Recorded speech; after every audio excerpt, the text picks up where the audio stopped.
Hello everyone, this is part 5 of What If Naruto Was Told About His Uzumaki Genes Early, and I hope you guys enjoy this video and to like, to subscribe, to see more, comment down below.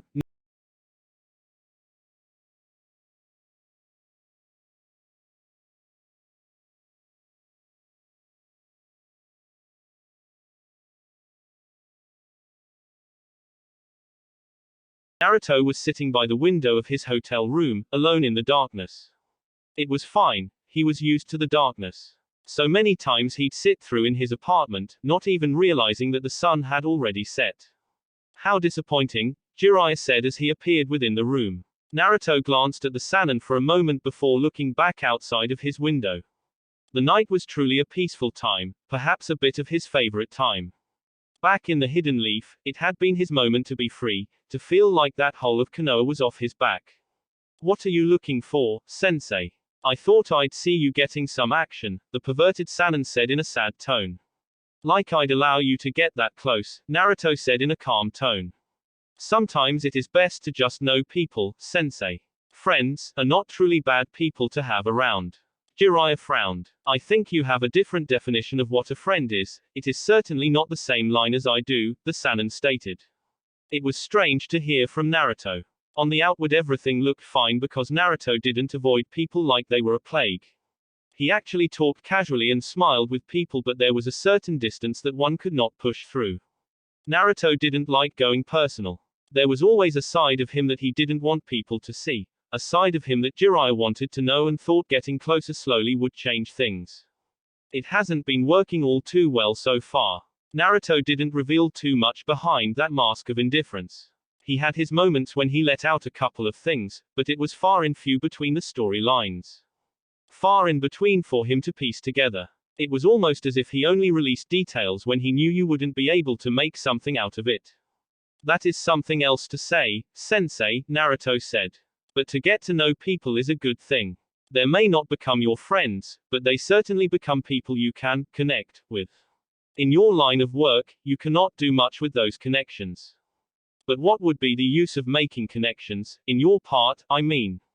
Who knows? Naruto responded with a shake of his head. Sometimes people do the most ridiculous things that you really cannot begin to explain. This again, Jiraiya frowned. It wasn't going to take him anywhere. What do you think about the shinobi world, Naruto? Jiraiya asked after a couple of moments of silence. Naruto eyed the Sannin at the corner of his eyes but didn't offer an immediate response. What of the shinobi? It was kill or be killed. Rule or be ruled. If you have power, you can do whatever you want and no one will say anything unless it affects their interests, but if the benefit outweighs the losses, a blind eye can be turned. No one did anything without expecting something in return. But Jiraiya knew this world. He understood it better, having spent much time traveling and having fought in past wars. It was another test. The temptations of this world. He was always being tempted in each corner he turned to, wasn't it? What does it matter what I think about this world, sensei? Naruto asked in a curious tone. It matters, Naruto. Your view of our world shapes your ideals, your dreams. Jiraiya said in a firm tone.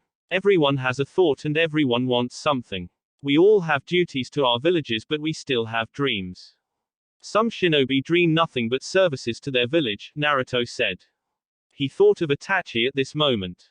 But yes, that attitude is based on what is important to them. To determine that, you do need to have a view on the world around. If you can say those words, why do you need to ask why your view matters? Jiraiya asked with a raised eyebrow.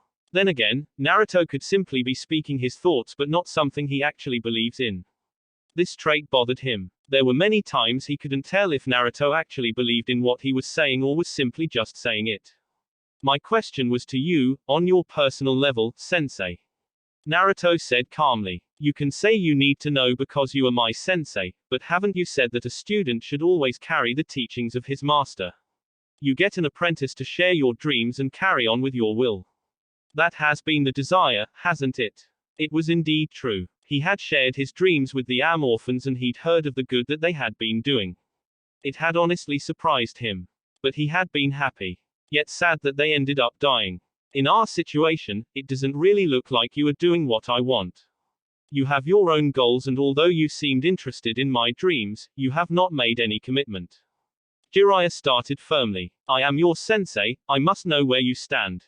If it is the wrong path, I need to be able to correct you. If the path is good, I need to be able to assist you as your sensei.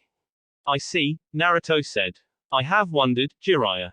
But I still cannot form a conclusive view of the shinobi world. There is a lot of bad than good.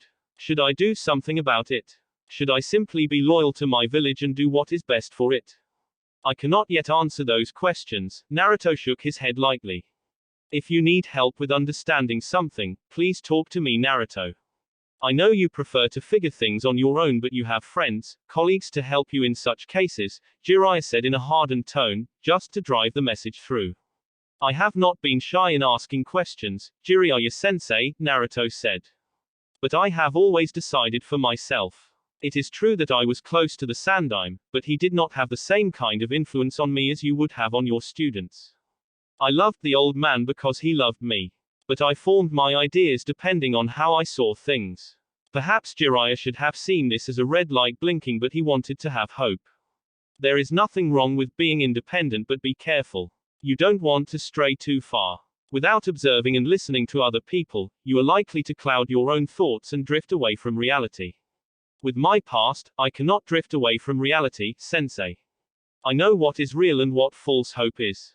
An illusion one paints to live in glory, Naruto said. Why did you bring this up? Tsunade wants to know what your thoughts are about Uzu. If the Uzumaki have indeed revived and offer you an invitation, would you accept it? This question again. People were really too curious. But could he fault them? He was the only Uzumaki living in the Hidden Leaf, and with his past, they had to be curious. They must be dying to know. Naruto thought perhaps that if some villages knew about this, they'd certainly wish that he go home. Most people in Konoha have forgotten about the clan. They didn't even know where the symbol on their shinobi vests came from, and yet, they knew very well that their founding father, Hashirama, was married to Uzumaki. Maybe she was just Mito and Uzumaki was nothing more than a name, just a meaningless name. Ignorance. If they came now, I would reject the invitation, Naruto responded while staring at the Sannin. After saying that, he turned his gaze outside of the room. Why? You are a proud Uzumaki. Anybody who looks can tell that much. And you don't even hide it, Jiraiya asked with narrowed eyes. Should I not be proud of my mother's name, Jiraiya? By all accounts I should be Namikaze, isn't it? Jiraiya frowned. Kushina was married to Namikaze. Naruto's forename was supposed to be his father's, but because the Sandaime wanted to separate Naruto from Minato, he gave him his mother's forename. If Naruto wanted to, he could change, but it was not going to happen. Yes, Jiraiya finally responded. But my circumstances robbed me of that legacy. I should have inherited my father's legacy as his only child, but I did not. Perhaps if I had, I would be proud to be Namikaze, Naruto said in a thoughtful tone. But Uzumaki was the first thing I heard. It was the first good news. And the Sandaime said to me, it is your clan. I grew up being proud of that. I had nothing else to be proud of. The villagers resented me. Uzumaki was my happy moment. Jiraiya cursed himself once more. Had he been a little responsible, had he thought things clearly, he could have taken Naruto away from the village and raised him. Naruto would have experienced happiness and a happy childhood. He could have returned him when he was old enough to ignore everything else. But he did nothing. He kept chasing women, intel, Orochimaru, and running away from problems. A pathetic life. His regrets. They were heavy. I understand them, but why would you still not take any invitation? Because sensei, if they come now, it won't be because I am Uzumaki, but because I could be useful. I honestly can't allow myself to be used like that. Jiraiya nodded. If they'd come when you were younger, I would have jumped on the chance to leave my misery behind, Naruto said. Because then I would have known that they are coming to me because they want me. Because I am Uzumaki, and it would be an escape from hell. I am not that miserable anymore, Naruto said. He said it like that, and for some reason, Jiraiya felt thankful that they did not come. It was selfish of him. If they had come earlier, Naruto would have had a better childhood. He wouldn't have experienced as much pain as he did. Jiraiya felt disgusted for his thoughts. He didn't voice them. He kept them to himself. The Toad Sage smiled miserably. I will write to Tsunade and tell her your thoughts. She was really worried, you know. She cares for you and really doesn't want to lose you. Naturally, you don't want to lose people you care for, Naruto said. That is why we sometimes kill, isn't it, sensei? Jiraiya nodded. Yeah. Silence reigned in for a couple of moments. Naruto was fine with it. But Jiraiya didn't let it last for long as he lifted his chin and spoke once more. We are worried because we don't know what Izu's motives are, Jiraiya said. Recently, I was informed that Iwa's spies were killed and their heads were sent back. We know that spies don't return, but they've never done something like this. And it is going to cause some reaction from the hidden stone. Naruto nodded. I wonder how they will react. We are going to find out. Yeah, we are heading to Iwa tomorrow morning. Jiraiya said. I wanted you to know that. Tsunade wants me to find out what they want to do. I could send spies but I need to hear from the Tsuchikage. What do you want to find out? Naruto asked. What he plans to do, and if there is something that needs to be done, I will have to do something about it, Jiraiya said firmly. Konoha had no formal relations with the current Izu, but they didn't want a repeat of what happened last time around. He did believe that Iwa would try to do something about it. They could plot Izu's downfall.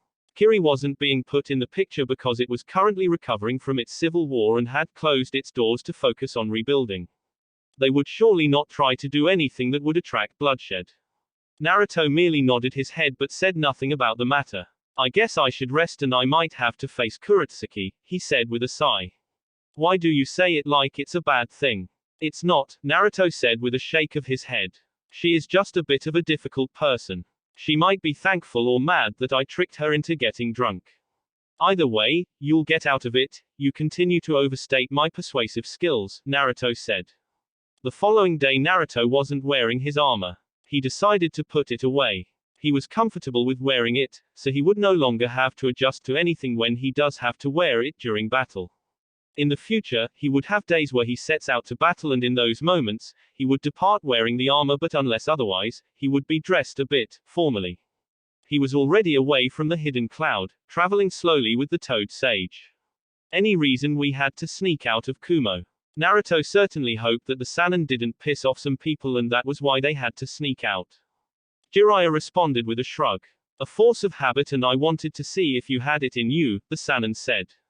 Had it in me? Naruto asked. You know, I had to practice being invisible in the streets of Konoha just to avoid the glares. It was an interesting experiment and there were some failures there and then. Success. It was there, Naruto said. But as you know, I don't talk much about my conquests, he said. Jiraiya nodded. We should start talking Fuinjutsu before you go back to Konoha. You know, you are Uzumaki and you are truly proud of it. It won't be bad to know sealing. You have said you know things, practicing it should make you even prouder. I cannot disagree to that, Naruto said. You know, when looking at current seals, I think the standards have really dropped.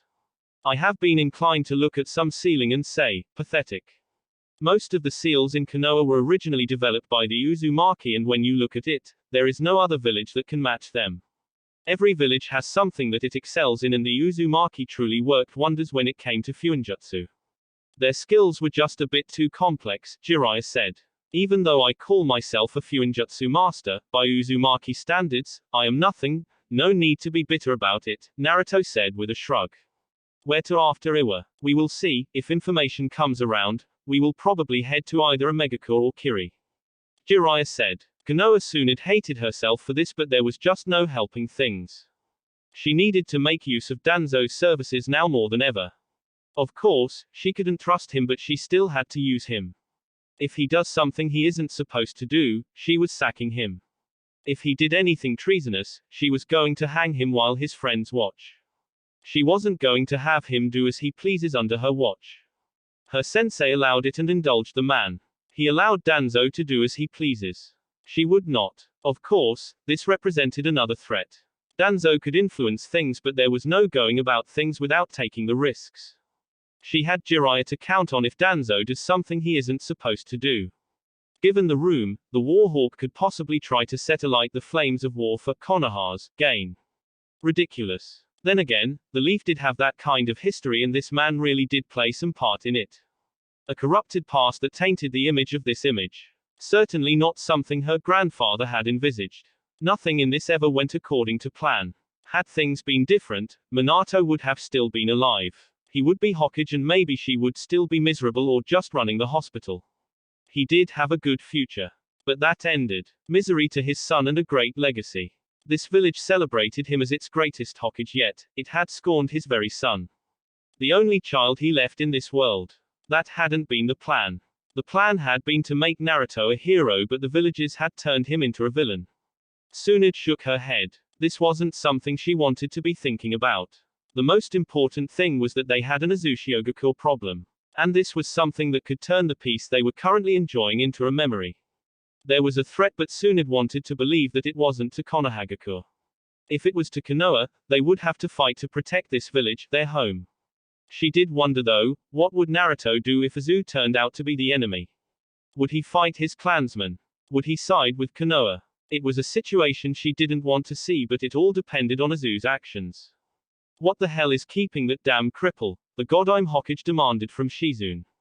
I don't know, Shizune said with a shake of her head. Should I go search for him?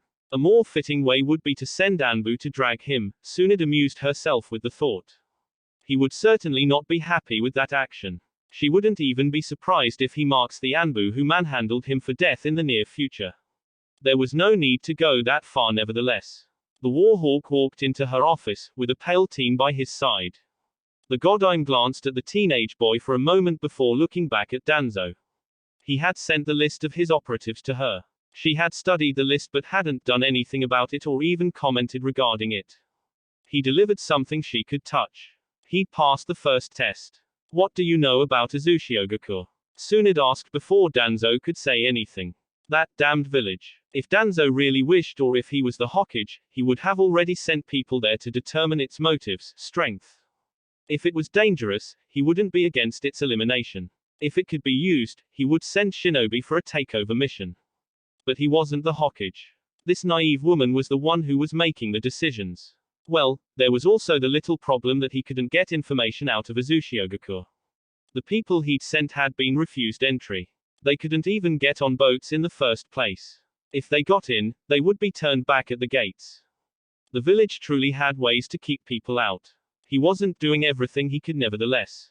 He'd avoided killing people because he didn't want to attract any attention. If you are referring to the current Uzu, then not much. I do know, however, that they mostly depend on the wave for their supplies. Anything that can't be made in the island, they get them from the wave. I do suspect that they either control the country or have a rather strong relationship with them. What do you mean by that? Tsunade asked. The wave country still sends its mission requests to us, and nothing has changed in the way it does things. Yes, nothing has changed because they don't want to attract attention. Tsunade looked thoughtful for a moment. She hadn't thought of investigating the wave because it wasn't the problem. But at this point, it was the only nation that had a relationship with the whirlpools. If this was true, then they would have had some information. Unless, why don't you know something? If Uzu depends on the wave, then obviously it will look at the nation as an asset. Most likely someone from Uzu is within the nation. Danzo shook his head. The wave has grown over the past couple of years, someone was behind it. It does seem that the people there credit Uzu for the changes, he explained lightly. But it isn't something they openly talk about, and none of the masses have had contact with someone from Uzu. However, the man who acts as daimyo frequently visits Uzu. He goes alone. And he can't talk. Can't or won't. Can't. Danzo was frowning in the inside. They used a method he would use, but even if you threatened to kill of the man's family, he couldn't talk. So you have tried something in the wave, but there is nothing much, Tsunade said. Back to Uzu it is then. What are you planning? I'm sure you already know what they did to Iwa's spies. Danzo nodded. I'm surprised that they were even able to tell they were spies from Iwa. Unlike shinobi, spies do not wear their allegiance for all to see. The only way to know is through interrogation. A spy never reveals his identity, much less his home, and if they didn't reveal it by choice, it means we cannot underestimate Uzu. Tsunade nodded. I have sent Jiraiya to Iwagakure to discover what Onoki is planning to do about this. But I want you to do what you can to find as much information as you can about Uzu before we make a move. Danzo nodded. What of the Kyuubi's Jinchuriki? Naruto, Tsunade said sternly. It is Naruto. Danzo stared at the slug princess for about a minute before finally speaking. Naruto, Danzo was forced to say. He is finishing his training trip and will return within 2 to 3 months. Tsunade said. That is all I am saying to you. You should have no interest in him. He is my shinobi and my problem, if he is a problem. It becomes more than your problem when he can threaten the very security of this village, Danzo stated in a calm tone. You should now know already that there is nothing much about his childhood in our records because Hiruzen made sure all records were destroyed. I will tell you something you don't know, there is also a suspicious moment where Hiruzen took Naruto out of the village for about 2 weeks. He said he was taking the boy to train in secret. I tried to tell them but I lost track of them. He would not say what the training was about nor did Naruto show in any changes in his skills. But if the boy isn't a Fuinjutsu master, I don't know anything. What do you mean by that? Hiruzen stonewalled all my attempts to get closer to Naruto and made sure that I wasn't able to observe him, Danzo said. However, I did observe Hiruzen himself. He visited Naruto almost every day in his apartment. Even if he would only stay for a couple of moments, he would go there. He collected Fuinjutsu scrolls and possibly handed them over to Naruto. And that was before he even joined the academy. Tsunade frowned. Jiraiya has never said anything about Naruto's Fuinjutsu skills. A Jinchuriki who knows the art of sealing wasn't something that would please anyone. I see, Tsunade said. And him. For Naruto's observation when he comes back. I would have suggested he joins them but you are not going to agree to this, and what makes you think I will even agree to this? Team 7 is still short of one member. You don't have anyone suitable to put in the team, I will think about it, Tsunade said. I expect results soon, Danzo, she said dismissing the man with a wave of her right hand. Once he was out of the office, Shizune spoke. Well, that was surprising. The third really did keep many things about Naruto to himself. It was almost as if he didn't want anyone to find out, Tsunade said with a shake of her head. But Jiraiya has been with him for these years and he still hasn't done anything to raise anyone's suspicions. It does make it a little hard to believe that there could be something we don't know, Shizune said. Iwagakure, halt. Jiraiya frowned deeply at being stopped by the guards at the village gates. He really didn't like going through this check. It was annoying. He was the legendary Toad Sage, and he had a pass to go everywhere he chooses. This kind of thing was the reason he often chose to sneak into villages. The Raikage hadn't been amused in his last attempt. But he had managed to laugh it off without setting the man off. He'd nevertheless been given days within the village and was told that he would be watched. Jiraiya, the Toad Sage said to the guards. This is my apprentice and we have come here to see the Sandaime Tsuchikage. Jiraiya-sama, one of the guards said. He then turned to face Naruto, his eyes sharpened slightly. Naruto Uzumaki. Naruto merely nodded with disinterest. He just looked away from the man and turned his attention into the atmosphere around the village. It was different from Suna. The wind had a different vibe to it. Within Kumo, there was a bit of static within the air and it had made him uncomfortable. Seeing that the guard looked a bit ticked off by Naruto's response, Jiraiya quickly responded. Don't mind him, he said with a smile, before taking back his papers. We will find the way ourselves. Tsuchikage-sama is waiting for you, we will quickly take you there. Jiraiya shook his head. I want to walk. No, we insist that you allow us to take you there, Jiraiya-sama. I also insist. Jiraiya said in an even tone. The man stared for a couple of moments before relenting. He could not force a Sannin into anything. Fine, but we will escort you. Jiraiya smiled. I can live with that. The man talking to them led the way while his partner remained behind. Naruto and Jiraiya walked through in a slow pace. There was no hurry. Jiraiya was probably checking places he could stop by once they were done with their business. You do realize that when these people see blonde hair, blue eyes, and a Konoha headband, they think of the Yondaime Hokage, Naruto said to Jiraiya seeing the curious looks they were getting. The Sannin wasn't an unknown man either. Jiraiya shrugged his shoulders. It is bound to happen sooner or later, he said. Besides, this will be a good test. There is no need for a test, Naruto said. There is no contempt. Perhaps only from those who lost their loved ones in the war. It would be like with the Kyuubi rampage. Jiraiya frowned deeply. He was getting it now. Naruto really didn't have a problem talking about his childhood days and what Konoha did to him. Worse, he didn't mix his words and even spoke with some indifference. It bothered Jiraiya but he could not tell Naruto to cry when he speaks about his miserable past. Perhaps it was good that he wasn't afraid to talk about. What was missing was emotions. Maybe, Jiraiya said. But it is good to know. We know where we stand and should be able to tell if there are enemies we should look out for. You are not wrong, Naruto said before falling silent. Jiraiya said nothing either as they were led into the Tsuchikage tower. Upon arrival, he stared at Naruto. Respond politely as they ask you a question about Uzu or Minato. We don't want to go back to war with Iwa. Do I look stupid to you? Naruto asked the Sannin. Jiraiya blinked once before shaking his head. I will accuse of many things, including being disrespectful to your sensei, but you are not stupid. Good. Naruto said as they entered Onoki's office. The Sandaime Tsuchikage didn't offer both Naruto and Jiraiya any smile as they appeared before him. He had only even accepted this because he thought he could get some information regarding Iwagakure. His stern eyes glanced at the blonde. What caught his attention was the Uzumaki clan symbol. He nearly glared, but he was sure he would still be able to recognize the symbol even if he was blind. The Uzumaki represented a problem, but it wasn't one that gave him nightmares. He could solve this one. He just had to move carefully. This is rather bold of you bringing an Uzumaki here when they are proving to be a problem, Onoki said, facing Jiraiya. The Toad Sage shrugged a bit carelessly. Naruto is my student and a leaf shinobi. He has no connections to Uzu.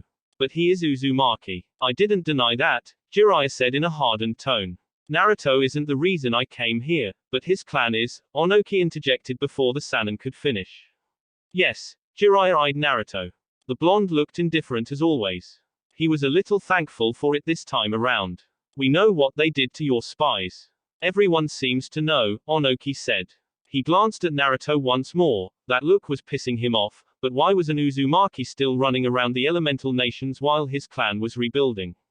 If he had been his shinobi, Onoki wouldn't trust him. Everything would just be suspicious, especially if he was going to walk with the symbol of the clan proudly drawn on his chest. Before its destruction, Konoha was allied to Uzu. Do you have contact with the nation? Jiraiya shook his head. We are in the dark about it as everyone else is. We don't know what is happening in the village. You have Uzumaki with you, you could send him to find out, Onoki suggested. You wouldn't have a problem with it, would you? It would be dangerous as we don't know anything. Jiraiya responded. Naruto is a little too important for Konoha to lose. If you don't have anything and are not willing to use an asset you have to find out something, why are you even here, Jiraiya? The Leaf is interested in two things, what you plan to do about Uzu and your connections with the Akatsuki. I plan to determine if Uzu is a threat. If so, it will be destroyed. As for my relationship with the Akatsuki, it is not your business to know, Jiraiya frowned. He should have known that Onoki would say something like that about Uzu. It was dangerous and would cause unnecessary tensions within the elemental nations. Konoha was still technically allied to Uzu. If Iwa was going to do something without being provoked, Konoha might be forced to step in.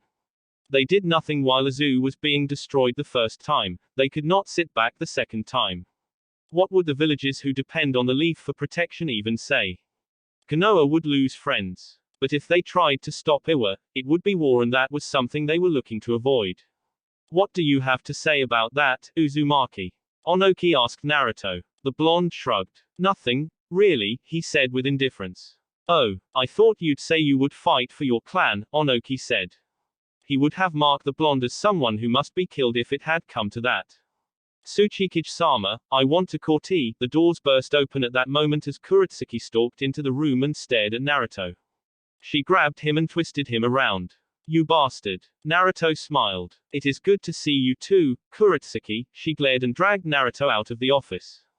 Onoki sat speechless for a moment. Do they know each other? I think they met a couple of months ago. Onoki was silent for a moment. I hope nothing is happening there, Jiraiya, he said in dangerous tone. The Toad Sage acted as if he was oblivious to the danger.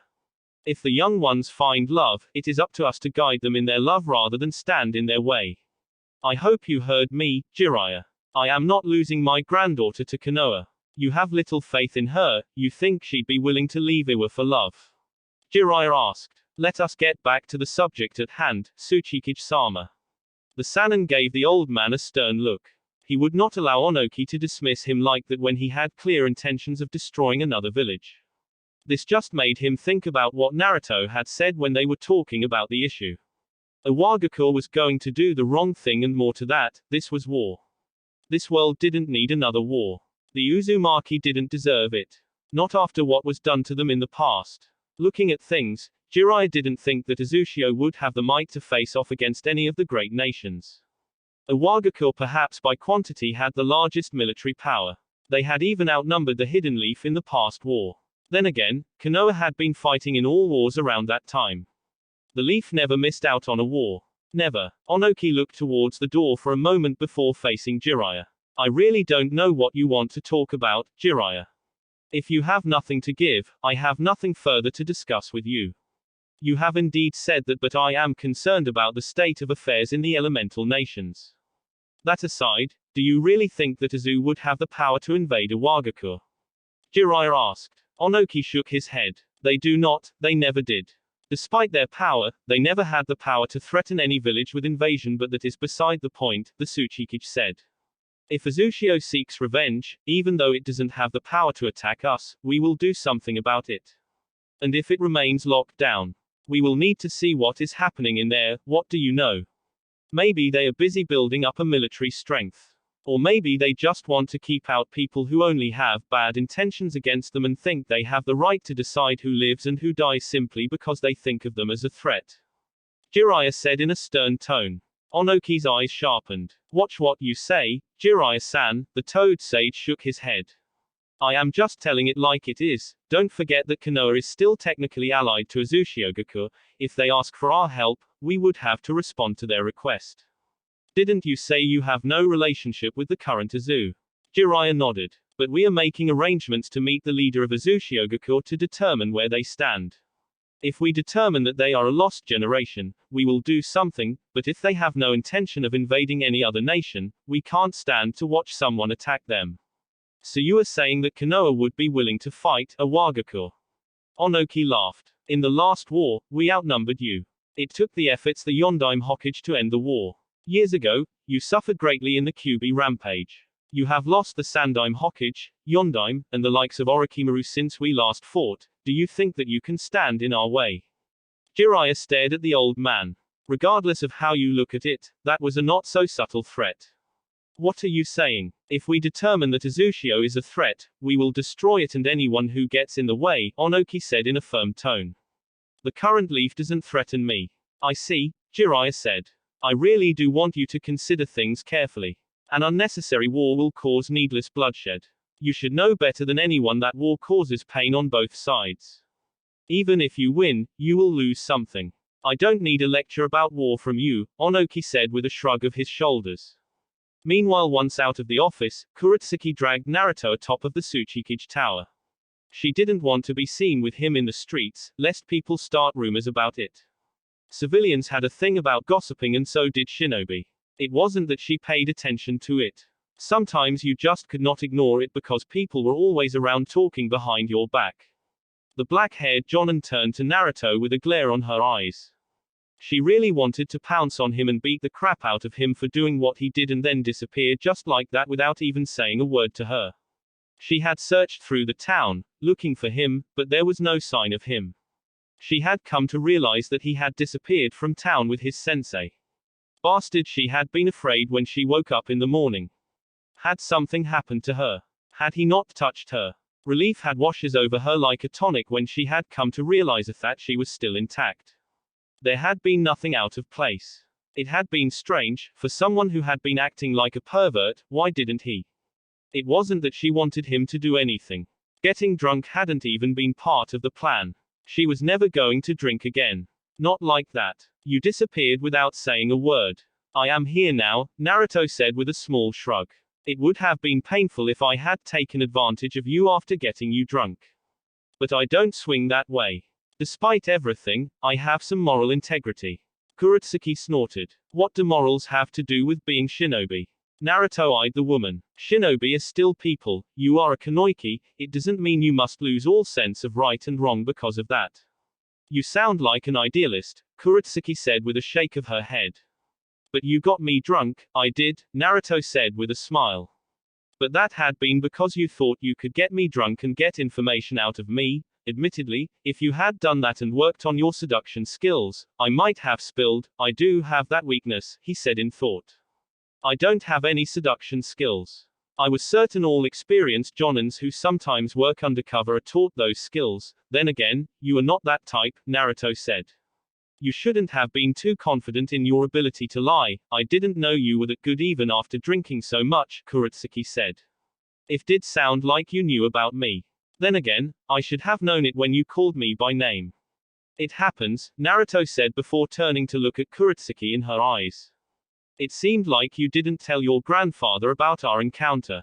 I couldn't tell him, it is embarrassing. Naruto laughed. I hope my sensei doesn't mention it by mistake, he said with a smile. The old man wouldn't think twice before he puts me on a leash for a couple of more years. Kuratsuki said, with how things are, I shouldn't even be talking to you. It might cause some problems. Then why are you talking to me? I couldn't just ignore you after our last encounter. Naruto shrugged. It's not like we shared a bed the whole night and then I decided to make a run for it in the morning, he said easily enough. Think of this as a chance to get close to the enemy. Kuratsuki narrowed her eyes. She looked ready to battle him there and there. Are you an enemy? What if I am? I'd kill you now, all of Iwa's enemies must be dealt with. With those terms, even if I was an enemy, I wouldn't tell you. If it wasn't because you are a leaf shinobi, I'd use other means to get you to talk. Although you are still ranked as a genin, your relationship with a sannin is troublesome. If you were ordinary, I wouldn't care, spoken like a villain. This was something Naruto was seeing that would become a bit of a problem. This woman was willing to do anything to secure her village's interests. It was no longer just about security but anything that could benefit Iwagakure. If stabbing a friend in the back had to be done for Iwa to gain new business that would help, she was probably willing to do it. If this woman couldn't change her thinking, Naruto was to watch his back with 4 eyes and to have someone watch him as well. The good thing about dealing with people you knew had this mindset was that you always expected it. There was no need to feign surprise or shock when they try to stab you. You wouldn't even have a problem cut 'em up because you never trusted 'em to begin with. The woman shrugged. I am Kunoiki of Iwagakure. It is my duty to protect it. I wouldn't be doing any service if I allowed a known threat to walk free. Naruto shook his head slightly. Overzealous, he muttered. But for now, you are not grabbing me by the throat because you don't want to be the one to start a war with Konoha. She nodded. But I thought you were going to become my friend, getting to know me better so that you can see if I am an enemy you need to kill or a friend you must keep. Naruto said. Kuratsuki was silent for a couple of moments before responding. I hadn't been thinking about it. I didn't think you were serious. You could have been lying even. You really can't trust what a shinobi says.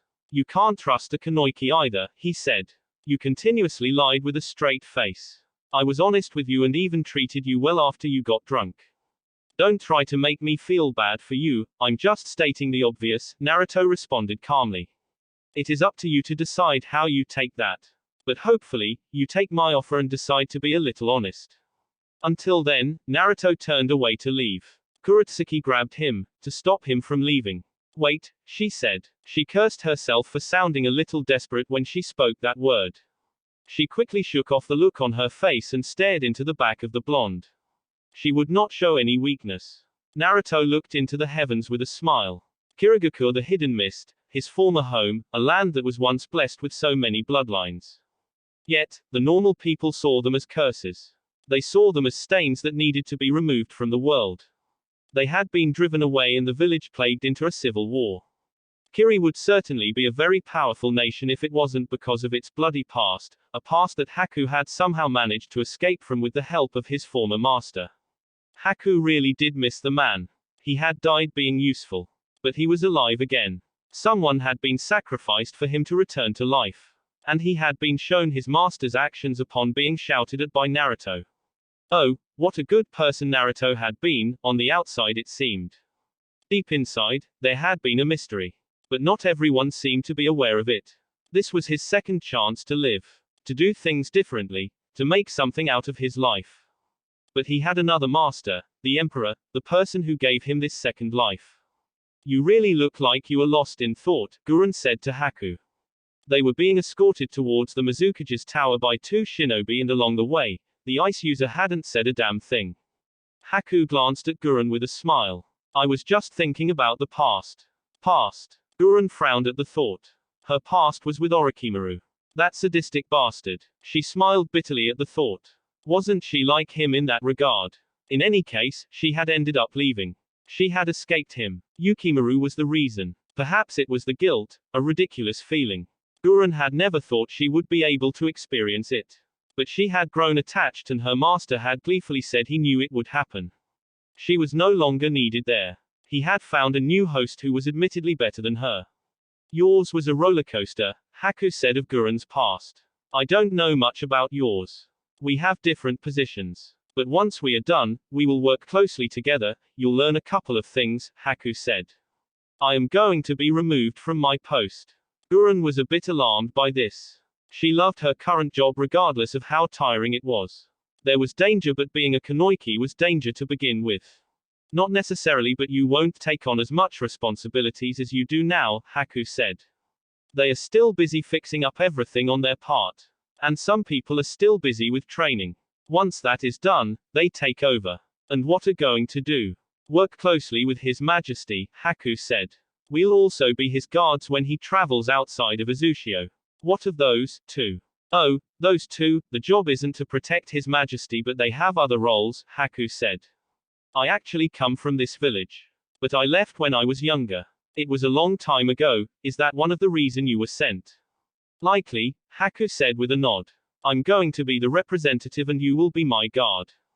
Don't forget that you still have that mission. It's going to be difficult when we are being watched like this, Gurren said with a frown.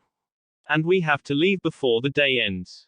Well, we can't afford to be away from Uzushio for a long time, Haku said. We'll find way to make things work. We can't go back home without any result. Gurren really hoped that failure wasn't treated with death. She hated that kind of principle, but she had been told that she wasn't to punish anyone for failing to do their jobs. It was part of the job and no one had to die for failing. They just had to learn from their failure, but if they continued to fail, they would be removed and shown to another department. Hopefully, Gurren said. Failure doesn't click well with my language, she said as they arrived at the door of the Mizukage's office. She wasn't used to this kind of thing. Well, at least Haku would be talking. Gurren didn't do diplomacy. She used force to get what she wanted. Mei looked up from behind her ask as the two people from the hidden whirlpools entered her office. She was certainly curious about how they would handle things. That aside, this was the first time she was dealing with anyone from the nation since its revival. She also knew that the nation didn't send its people outside to handle issues. The Wave Country always handled things, but the nation never admitted it was on behalf of Uzushio. However, from where she stood, Mei could tell that Uzu lived off the wave. She didn't bother standing up to greet the two, but she did smile. Her smile became a little sly when she caught the eyes of the handsome young man walking beside the purple-haired kunoichi. She could tell, though, they were both capable shinobi. Haku smiled and greeted the woman. Hello, Mizukage-sama, he said quietly. Haku Yuki, representative of the Emperor of Uzushio-gakure, he pointed at Gurren. This is my comrade, Gurren. She is acting as my guard. Hold on, Mei said with a stare. Did you just say Yuki? Are you from the Yuki clan? Haku nodded with a smile. Yes, I was born in this village, but after my clan was killed, I was forced to flee. Admittedly, I almost died, but I was saved. Who would have thought that a member of the Yuki clan would still be alive at this time? And not to mention now, wearing a headband with the symbol of the Uzumaki clan. Disturbing, but this was due to their past, a past where bloodline wielders were not celebrated but hated as people hate jinchurikis. Mei thought it had been nothing more than jealousy. Either way, she now had someone from her village allied with another nation and he was just willing to admit it like that. That was perhaps the most disturbing part. They had no records of him, so he was probably just a civilian by the time he left the village. She frowned at the thought, if only she had found him first. I see, Mei said. You don't mind if we talk alone, do you? Haku asked. He was thinking that Gurren would need to go out of the office and have a look about. He didn't want to stay any longer than he had to after speaking with the Mizukage. Mei thought about it for a moment before shaking her head. No, she said. I'll be taking a walk around the village, Gurren said. If possible, I'd like to have someone show me around. The guard will show you around, Mei said. She watched Gurren leave the office, leaving her with just the handsome Haku. She allowed him to sit down. Thank you, Haku said. I'm surprised that the Emperor didn't decide to come here himself. It is even more surprising that you are willing to come here yourselves. The Wave has always been the nation we negotiate with, Mei said. She did not forget the history between the two nations. It was a troublesome history and one that didn't make her happy. Had she been the one in charge, she wouldn't have threatened Iwagakure, she wouldn't have done anything against the nation. But her past leaders took part in the destruction by providing ships. They didn't have a problem since Izu wasn't much of a problem to them. The nation hasn't made its intentions known. Perhaps that was why Iwagakure has sent her a message to inquire if they had made any contact with her. It was likely that the hidden stone was plotting destruction if Izu proved to be an enemy. Mei didn't want to think it was the case. She didn't want to think that Izu was out for revenge. The Land of Water's recent actions have been troubling. They do threaten Tsuchikage, that is why we decided to come here. We are also thinking that perhaps some actions are being motivated by our existence. Mei shook her head. I don't know what the daimyo is thinking, we don't get along that well. We are trying. I think this has to do survival than anything sinister. The Wave country is growing, at a faster rate than anyone would have thought. It is taking some of the Land of Water's economic interests.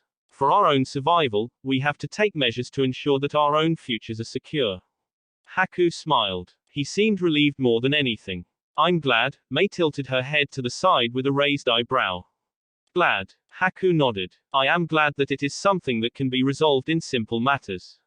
He said lightly. The Wave and the Land of Water don't have any deals, but you do trade. I understand you are saying that you don't know what the daimyo is thinking, but you don't have any bad intentions towards the Wave and Izu, yes? Mei nodded her head. And if I had bad intentions? It would have made things a bit complicated, Haku said with a shake of his head. I do have a question. Do you always do what the daimyo wants you to do? I cannot answer that question. Haku nodded. I understand, he said. Never minding what the feudal lord is doing, we want to form a trade deal with Iwagakure. It will be of mutual benefit to ensure that none of us suffer. We are in competition, and we are a bit of a small nation, we'd rather not get involved in disputes. We would rather we just form an agreement. Mei stared at Haku for a long minute. He was asking her to do things the lord of this country wasn't doing. It would be like going against the feudal lord. He had asked her the question about whether they always did the man wanted for this reason. He was young, but obviously capable. What kind of trade deal are we talking about? It was an agreement in which we play by certain rules. Competition is good when it is played fairly. This agreement can help us create an environment that allows us to rule over the seas in a peaceful manner. You have your territory, we have our territory. If we want to come to your territory, we have to pay fees, per our agreement. If someone wants to buy something, we can sell it to you for a good price and you sell it to your customer. We don't want a situation where we are stealing your customers and you are stealing ours. That is a broad suggestion that will require time to iron out things, Mei said in thought. If you break the agreement, you have the military might to do what you think is right. Haku responded calmly. And if we break it? We have our methods. Haku said with a smile. We can discuss the broad terms and what it shall entail. The Wave will conclude things.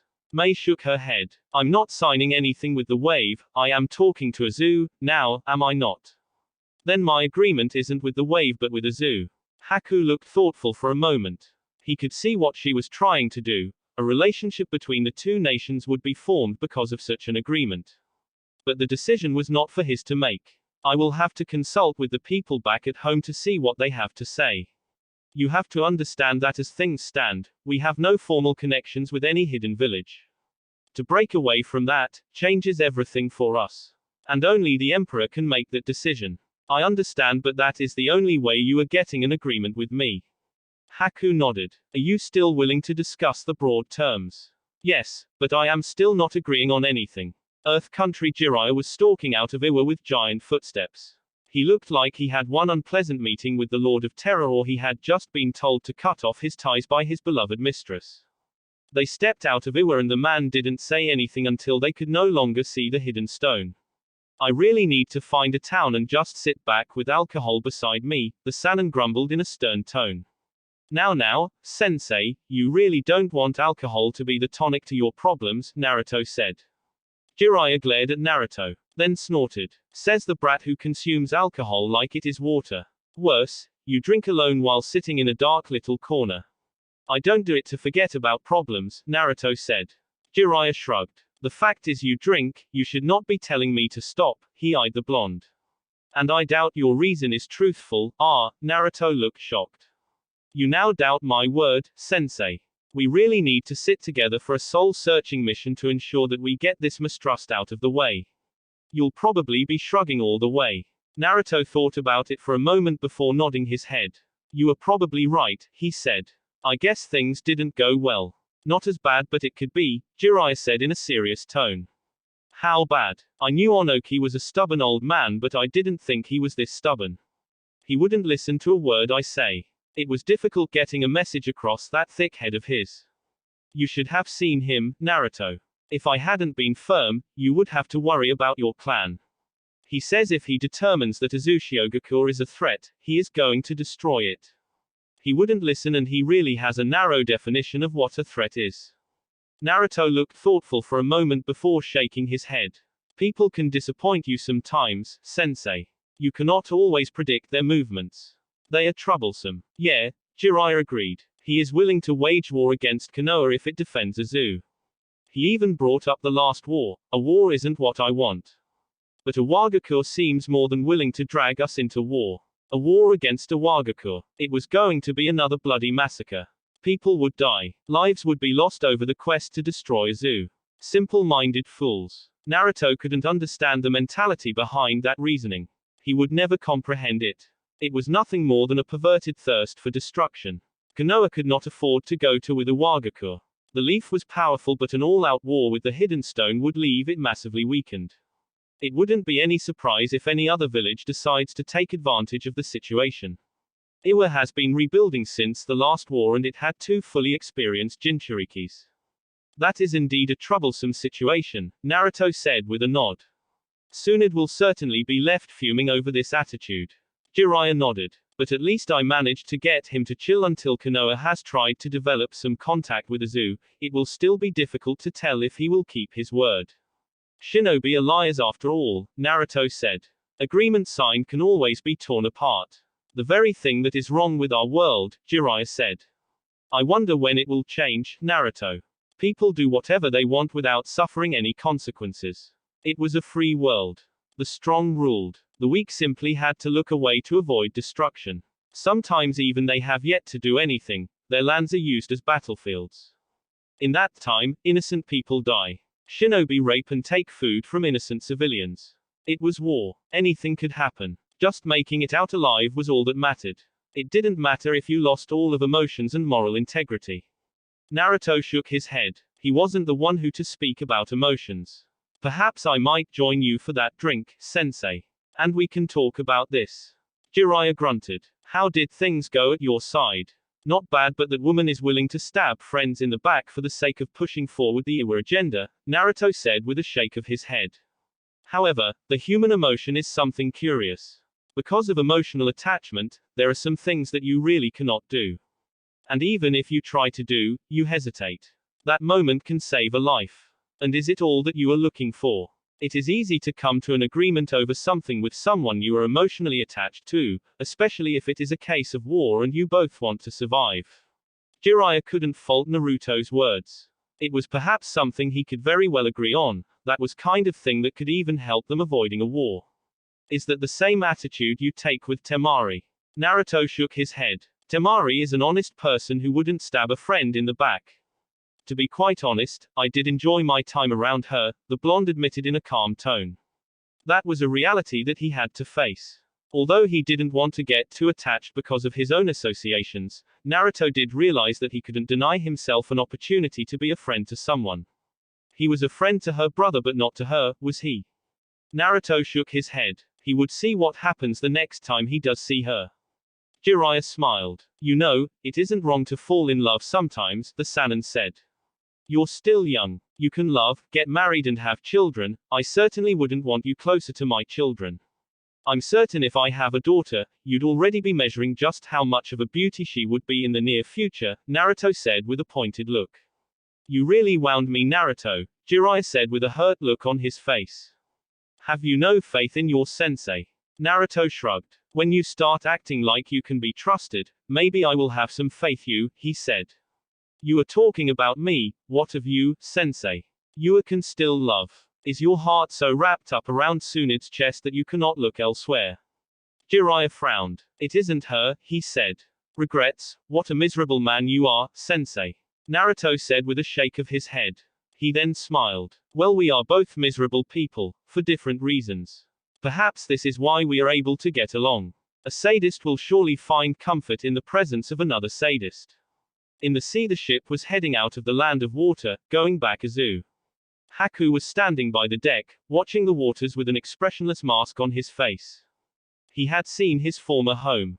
The memories had been unpleasant, but that was the place he had been born.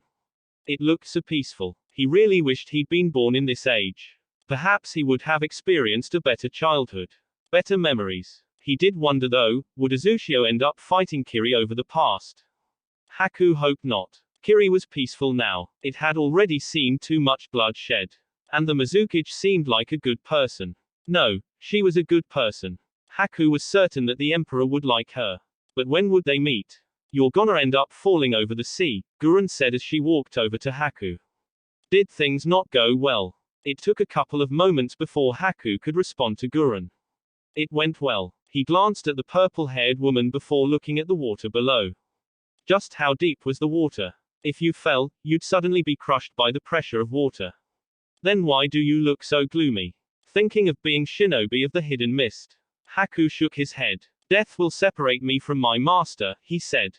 Just thinking about things. You know, if we are going to get anything done, Uzushio itself will have to sign the agreements. I understand the village wants to keep its doors closed, Gurren started.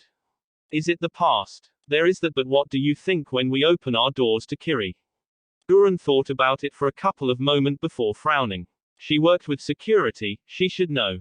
It increases the chances of spies getting into our nation. Gurren almost laughed. She's just called Azu, our. Ridiculous. When did she start taking Uzushio as her home? Well, she wasn't complaining about anything. She was actually having fun being in the nation. That is something we don't want. Not now, can't we do things without opening the gates? We can, but the Mizukage is insistent on a couple of things. She doesn't have a problem in signing the agreement with us, but there's some terms she wants before she agrees to it. Haku said, shaking his head. How did things go at your end? Nothing much gained, Gurren said. I will need to send someone there, to get into it deeper. She wasn't concerned that she didn't get as much as she wanted. She did get something she could work with. What does the Mizukage want anyway? She wants to see His Majesty. I don't think she will get it. Yoshino could pretend to be him and get things signed. Why doesn't the Emperor just meet the Mizukage himself? You must know already that His Majesty isn't always present in Iwagakure. Gurren nodded. She had concluded as much. But that just left many questions around him. She still didn't know anything about him. Because nobody knows him, Yoshino could play the role. That foxy man can play any role he wants. Tsunade, he was Kazekage, but Gaara didn't want to say that he was tired of this job already. But the truth was that things were difficult. No one had said it would be simple. The council didn't matter. But at least they were not standing in his way. He was able to do his job without much interference, but things were still difficult. It was still not easy. He was doing it though. He was steering the ship. He was doing it. Suna was going through the right path. The villagers hadn't warmed up to him, but Gaara wasn't complaining. He had expected things to take time. Gaara glanced at his sister as she walked into the office. She was his help. She spent time with him, helping him do some things he could not because he was busy with another thing. He didn't have a lot of people he could trust around here. So she was going more work than he would like. She seemed more than happy to help nevertheless. It has only been a couple of months and there are people who are possibly planning to kill me, Gaara said in a calm tone. Not long ago, some people had killed off the idea of killing him because it was impossible. Many had tried in the past and they had died. Gaara couldn't boast about it, but it was the truth. They were not going to try to assassinate him this time. It would not work out. They were coming with another plan that could perhaps work. If the opponent was strong enough, he would be killed. Yet, Gaara had cautioned Baki against hanging those people who were plotting this for treason. He didn't want his rule of be marred by bloodshed. He would find a way to deal with this. Well, he just had to survive it. Then again, the people were not really succeeding and he had someone watching them. He did have shinobi who were loyal. People he could trust. Not everyone, but they were there and that pleased him. Temari frowned at this. Who are they hiring? Trying, Gaara said. They are trying to hire a mercenary group called the Akatsuki. I have been told it is a group of S-ranked criminals, nothing more about them exists. We will try to gain more information. I have sent a message to Konoha to see if they know anything more about it. What do you mean by trying? I mean they are not winning, Gaara said. It is strange. From what we know of the group, they are prepared to do anything, even if it means destroying a village. They have that power, but for some reason, they are refusing to take this mission. They wouldn't even have to take on sooner as this is planned for when I visit Konohagakure. That is indeed strange, Temari said in thought. She shook her head. You should still be a little more worried about this, Gaara. What if they end up accepting the mission? It will be problem but I will try to survive. I don't plan on dying, Gaara said. I suppose I could go to them and give them a sword to kill me if they really want to do it. I will have a couple of words for them.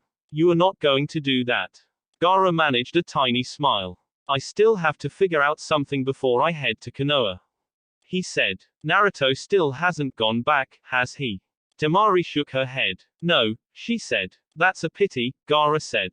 I was hoping that we could see him. That will be it for this video. If you want more, comment down below, like, subscribe. And see you guys later.